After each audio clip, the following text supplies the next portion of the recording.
যোৰহাট পুলিবৰ আৰক্ষী থানাৰ সমীপত দহুতীয়া হাইস্কুলত চুৰিকাঘাটৰ ভয়ংকৰ ঘটনা।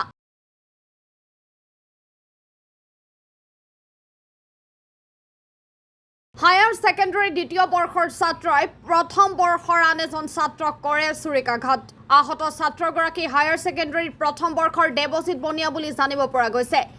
গুৰুতৰভাৱে আহত ছাত্ৰজনক দহুতীয়া হাস্পতালত ভৰ্তি কৰোৱা হৈছে।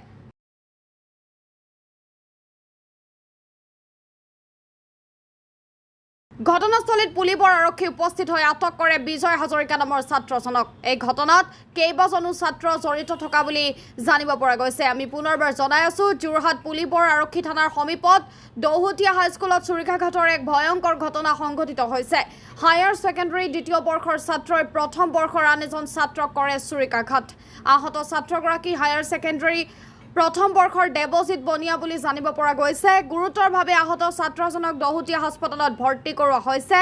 আনহাতে ঘটনাস্থলীত পুলিবৰ আৰক্ষী উপস্থিত হৈ আটক কৰে বিজয় হাজৰিকা নামৰ ছাত্ৰজনক। এই ঘটনাত কেইবাজনো ছাত্ৰ জড়িত থকা বুলি জানিব পৰা গৈছে।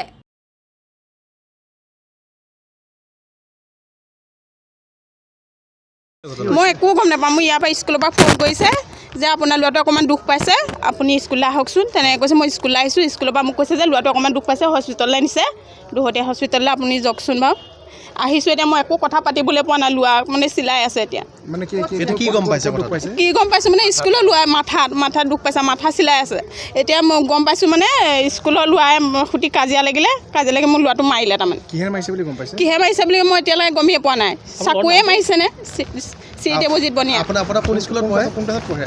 কোন স্কুলত পঢ়ে? কোন ক্লাছত পঢ়ে? ফাৰ্ষ্ট ইয়েৰ দহোতীয়া হাইস্কুল। এতিয়া মাষ্টৰক আপুনি সুধিছে নেকি? সুধিছোঁ। মাষ্টৰে মোক এইটোৱে বোলে অকণমান দুখ পাইছে, আপুনি যাওকচোন বাৰু দহোতীয়ালৈকে, সেনেকৈ এই হস্পিটেললৈকে। এতিয়া যিজনে আক্ৰমণ কৰিছে তেওঁক ধৰিছে নেকি? তেওঁক ধৰিছে। তেওঁ থানালৈ লৈ গৈছে বুলি কৈছে। কিহে আক্ৰমণ কৰিছে মই এতিয়ালৈকে গমেই পোৱা নাই। মাথাত দুখ পাইছে? মাথাটো চিলাই আছে। নামটো কি ষ্টুডেণ্টৰ? নামটো কি? দেৱজিৎ বনিয়া। কোন ক্লাছত পঢ়ে? First year. আজি প্ৰিন্সিপাল বাইদেউ নাই, বাইদেউ ট্ৰেইনিঙত আছে। তাৰপিছতে মোক দায়িত্ব দি থৈ গৈছিলে। আমাৰ আগবেলাৰ পৰীক্ষা চলি আছিলে, 10:30 হ'ল। আগবেলা পৰীক্ষা শেষ হ'ল। পিছবেলা পৰীক্ষাৰ কাৰণে আমি প্ৰস্তুতি চলাই আছোঁ, ৰুমৰ মানুহ ঠিক কৰি আছোঁ। তেনেকুৱাতে মোক এজন পুলিচৰ মানুহ এজনে মোক আহি পেলাই ক'লে, তেওঁ ব্ৰেক ড্ৰেছত আহিছে, বোলে বাইদেউ ৰাস্তাত কাজিয়া এখন লাগিছিলে, মই সিহঁতক আঁতৰাই দিলোঁ আৰু দুই এটাক দুচাট দি পঠিয়াই দিছোঁ। মই বোলো স্কুলৰ ল'ৰা নি? বোলে স্কুলৰ ল'ৰাই লাগিছিলে। মই তেতিয়া এই পৰীক্ষাৰ দায়িত্ববোৰ আনক চঞ্জাই পেলাই মই খবৰটো ল'বলৈ গ'লোঁ। এফালে গৈছোঁ, তেনেকুৱাতে ল'ৰা এটা আহি মোক কৈছে, বাইদেউ বোলে ইয়াক বোলে স্কুলৰ ভিতৰত আহি পেলাই কোনোবা ল'ৰা এটাই পিটিলে। তাৰপৰা ইটো ল'ৰাই কৈছে যেনিবা আমাক বিজয় হাজৰিকাই কৰিছে বুলি। আমাৰ হায়াৰ ছেকেণ্ডেৰীখিনি ইতিমধ্যে ৰিক্ৰেশ্যন দিছে। তেতিয়া হায়াৰ ছেকেণ্ডেৰী ফাৰ্ষ্ট ইয়েৰ আৰু ছেকেণ্ড ইয়েৰ ৰিক্ৰেশ্যন দিছে। ৰিক্ৰেশ্যনৰ ল'ৰাবোৰ ওলাই গৈছে। তেনেকুৱাতে পুলিচজনে আহি পেলাই মোক খবৰটো দিলেহি আৰু মই লগে লগে ওলাই গৈছোঁৱেই কোনে কাজিয়া লাগিছে বুলি। তাৰপৰা আকৌ অন্য এটা ল'ৰা আহি ক'লেহি, বাইদেউ বোলে আমাৰ ৰুমৰ ভিতৰত বোলে ইয়াক বোলে হেৰি কৰিছে। তেতিয়া সেই বিজয় হাজৰিকা, মই তেতিয়া কৈছোঁ তোমাক কোনে মাৰিলেনো? তেতিয়া কৈছে বোলে এই বিজয় হাজৰিকা আৰু কোনোবা লগত আছে বুলি কৈছে। আমি লগে লগে শিক্ষকে তাক হস্পিটেললৈ লৈ গৈছোঁ। আৰু বাহিৰৰ ষ্টুডেণ্ট নাই। তাকে ৰিক্ৰেশ্যনৰ সময় যে, আৰু এফালে আমাৰ পৰীক্ষা চলি আছে, আমি পৰীক্ষাৰ কামত ব্যস্ত আছোঁ। আৰু সেই সময় ৰিক্ৰেশ্যনৰ সময়, হায়াৰ ছেকেণ্ডেৰী ল'ৰা ছোৱালীবোৰ ৰিক্ৰেশ্যনৰ কাৰণে বাহিৰলৈ গৈছে। স্কুলৰ ভিতৰলৈ গুচি আহিলে চাগে। ৰিক্ৰেশ্যনৰ সময় আমি আচলতে ধৰিব পৰা নাই নহয় কথাটো কি হৈছে, কাৰ লগতনো কাজিয়া লাগিছে। আমি ওলাই গৈছোঁহে। ল'ৰাটোৱেহে কৈছে, আমাক কোনোবাই কৈছে খাৰু এডালে মাৰিলে বুলি, আৰু কিন্তু আনেহে কৈছে। ল'ৰাটোৱে কিন্তু প্ৰথমতে অন্য এটা ল'ৰাই কৈছে বাইদেউ খাৰুৱে মাৰিলে, খাৰুডালে লাগিলে বুলি।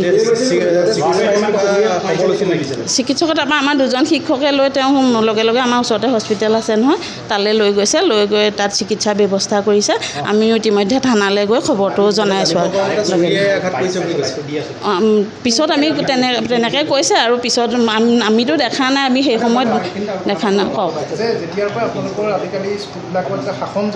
হয়।